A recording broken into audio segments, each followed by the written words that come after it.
Hello. Hi, how's it Hey. going? Good, good. We're going to sit here and exchange pleasantries for just a few seconds to give people a chance to get on. Um, Yeah, and I'll make a so, I'll make a banner.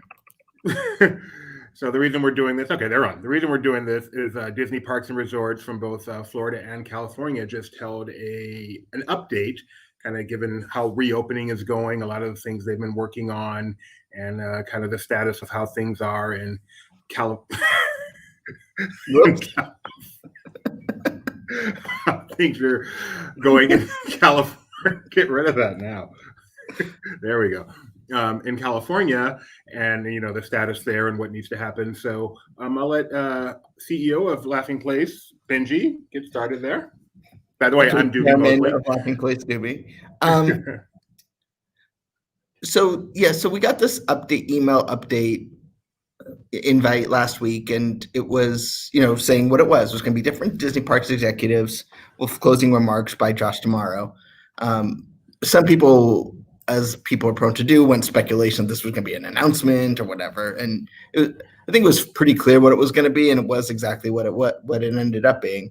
Is they had different executives, Duan Rivers from Disney's Animal Kingdom, Melissa Valaquette from Epcot, uh, someone from Hotels and Resorts, and then Patrick Finnegan from Disney California Adventure, and I believe that would be Elizabeth Mullins from Elizabeth Mullins, who's Resort. like the one person on this whole thing I didn't know, but just says more about me than her.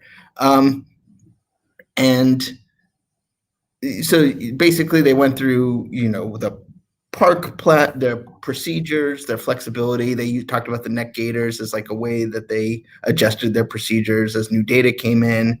They talked about what they do for the cast, including the third generation, I guess, of face coverings with those pixie masks, as they called them. Yes. Then they talked about they stopped the entertainment offerings at Disneyland. I mean, at Walt Disney World with like nighttime spectaculars and parades. But then they created, I forget what the number was, like 26 new entertainment experiences, which includes like cavalcades and Winnie the Pooh trying to catch butterflies and all that. But they're not all large scale. Right, yeah. I mean, and not by design, right? They're not intended to be. They don't want to attract people. Like Jaminators who might have been, an atmosphere entertainment to a theater setting, so you don't have a group of people watching them, but still able to have an offering. Let me take a second here. About how they opened up. They partnered with the state to open a testing site on their property for cast and guests. I think it's important that it's not a Disney testing site. It's not Disney running a testing site. Disney just gave them a parking lot and they're running, and so anyone can go. Let me interrupt you just for a second to answer this question. No, they did not take any questions. However, we will. So we're live. If you have any questions for us, please feel free to type them into the comments, and we'll be happy to do our best to address them. They did say that we could, if we had a question, we could type it in, and then someone would get back to us.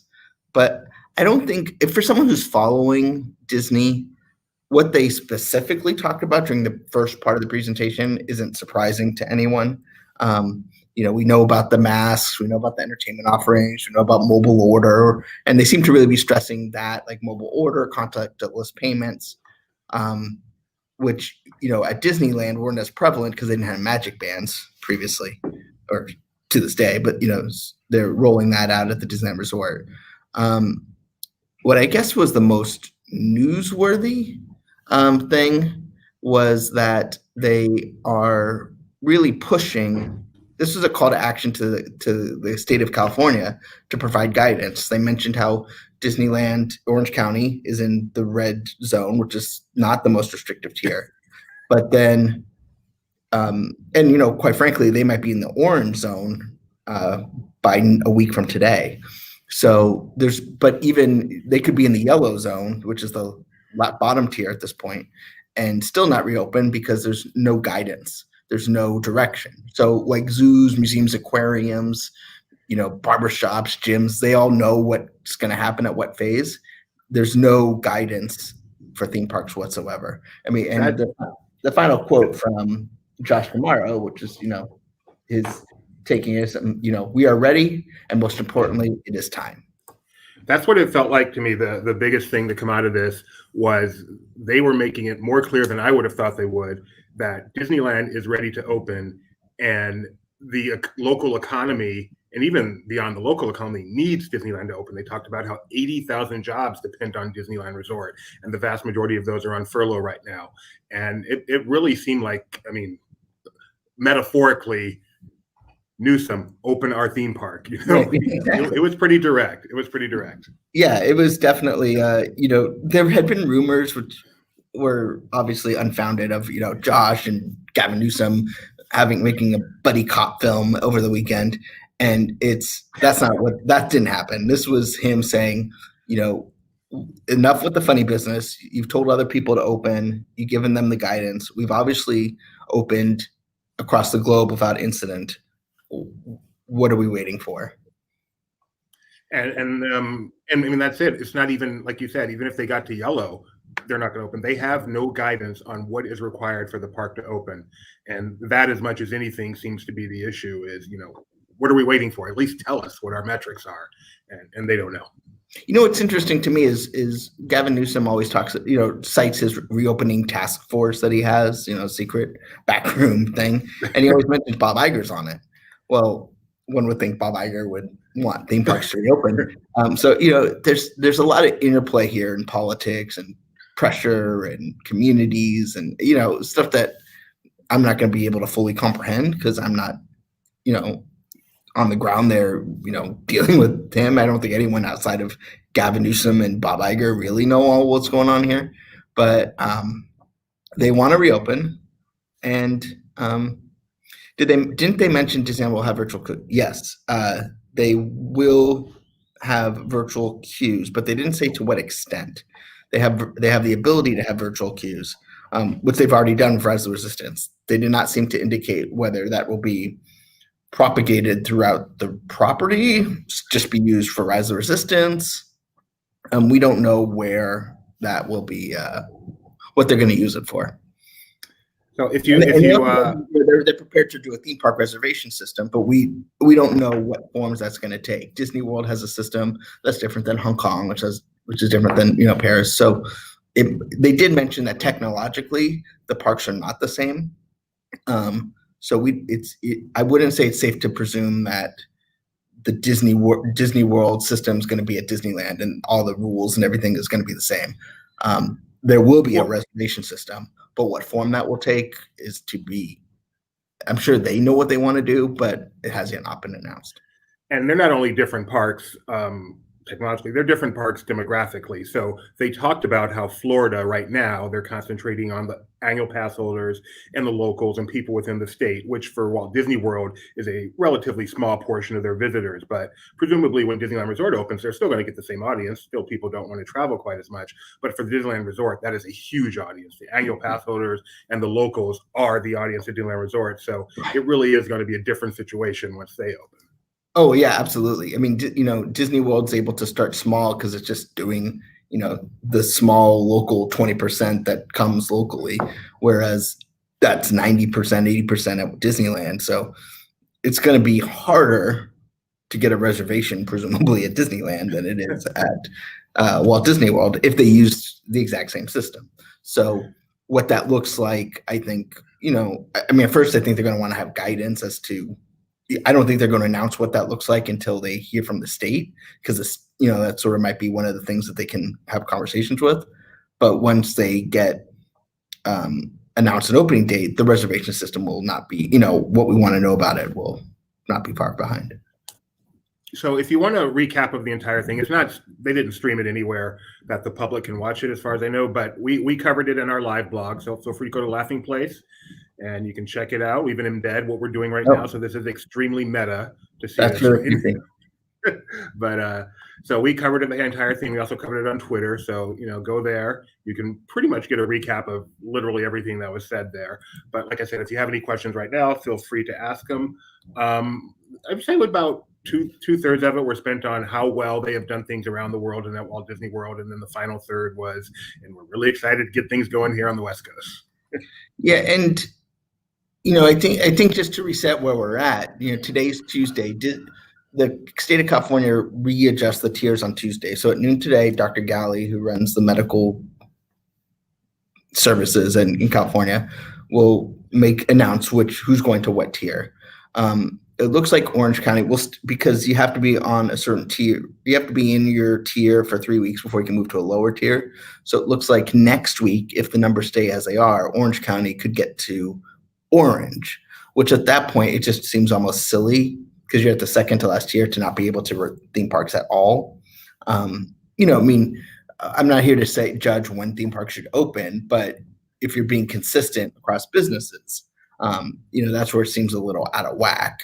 I don't know that a theme park is totally different than a high capacity zoo or museum.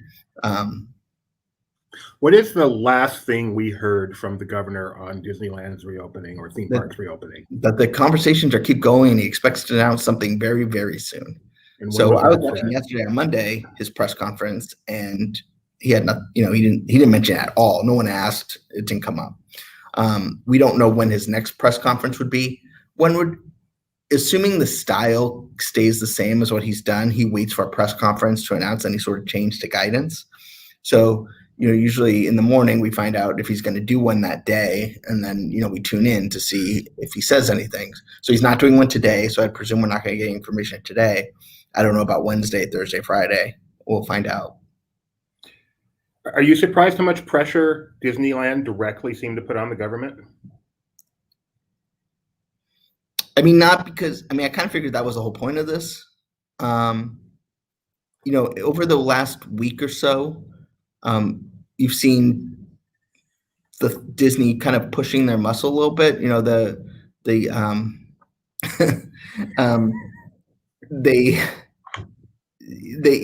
A trade group that they're part of, called for it. Disney put out a statement saying it, which implies to me that negotiations aren't going so well.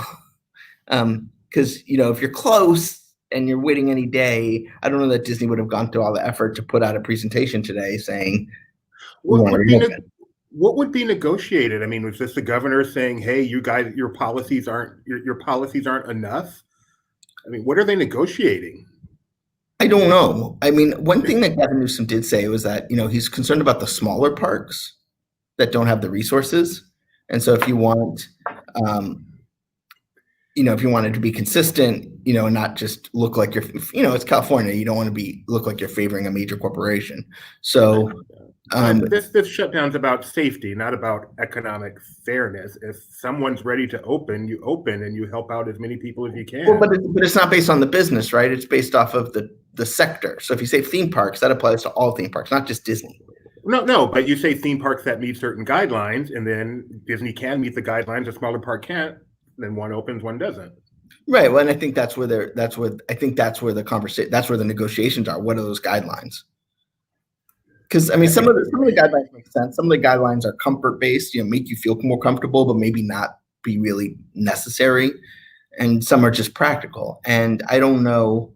As I said, I don't know what the conversations are, but he's used the term negotiation, so it is a negotiation about what. It could be something as like, it could be something like, offering testing to the employees. California has strong union participation in government. So they might say, hey, we want every theme park that opens to have testing. And then the theme parks might push back. It might not even be Disney that's pushing back as much as, a smaller theme park. And so they're going to wait until all the theme parks kind of agree on a consensus. Sounds very political. By definition, it is. You're dealing with an elected official. And I don't mean that in a negative way. It's just that's what happens when you do health orders and things. It's inherently a political process. Maybe address this real quick. So someone mentioned how Knott's is open just fine. Obviously, they're not fully open.